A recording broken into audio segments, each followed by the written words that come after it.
আমি কি আপনাদের সবার শিওর তো? এটা তো একটু কম শোনায়। হ্যাঁ, সবার আমি। রাজনৈতিক বক্তব্যে সাকিবের ওই প্রশ্ন সাকিব এই মুহূর্তে আরো একবার করতে পারেন, কিংবা আপনাকেই যদি প্রশ্ন করা হয় এই মুহূর্তে একজন সাকিব আল হাসান বাংলাদেশের সবার, তো উত্তরটা কি হবে তা সকলেরই জানা। শুরুর ওই বক্তব্যে সাকিবকেও নিশ্চিত হওয়ার জন্য দুইবার একই প্রশ্ন করতে হয়েছে। এই মুহূর্তে প্রেক্ষাপট আরো বদলে গেছে। রাজনীতিবিদ সাকিব সকলের চক্ষুশূল হয়েছেন, এতটাই যে ক্রিকেটার সাকিবকে গ্রহণ করতেও প্রশ্ন তোলা হচ্ছে। সাকিবের দেশে আসাই শঙ্কার মুখে পড়েছে। এমনকি জাতীয় দলে সাকিবের অন্তর্ভুক্তি নিয়েও প্রশ্নবাণে জর্জরিত হয়েছেন প্রধান নির্বাচক। তবে পাকিস্তান সিরিজের স্কোয়াড গঠনে সাকিবের ক্রিকেটীয় মেধাকেই মূল্যায়ন করা হয়েছে। লিপু বলেন, সাকিব হয়তো ভুল করেছেন, একটা সময় পর নিজেকে শুধরে নিতে পারবেন।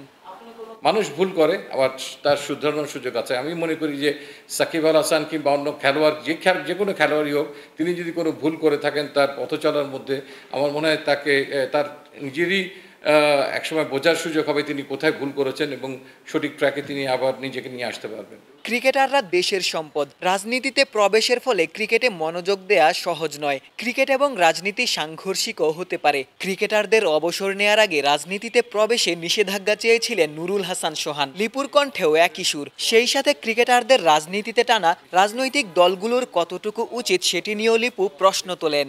কেউ জাতীয় দলে থাকা অবস্থায় রাজনীতি করতে পারবেন কিনা, এই কথাটা যেমন কালকে হয়তো সোহান বলেছে, but at the same time আমার এটার সঙ্গে এডিশনালি আমি একটা বার্তা দিতে চাই, একটা বক্তব্য রাখতে চাই। সেটা হচ্ছে যে সংস্কার দুই জায়গায় হতে হবে। একটা খেলোয়াড়ের জন্য যেমন তিনি যোগদান করতে পারবেন কি পারবেন না রাজনৈতিক দলে, জাতীয় দলকে সার্ভ করার সময়, তার পাশাপাশি যে রাজনৈতিক দলগুলোর কনস্টিটিউশন কিংবা সংস্কার নিয়ে কথা বলছে এই ইন্টারিম গভর্নমেন্ট, সেখানে একটা রাজনৈতিক দলেরও কি উচিত কোনো জাতীয় দলের খেলোয়াড়কে দলের টেনে নেওয়া তার রাজনীতি করার জন্য?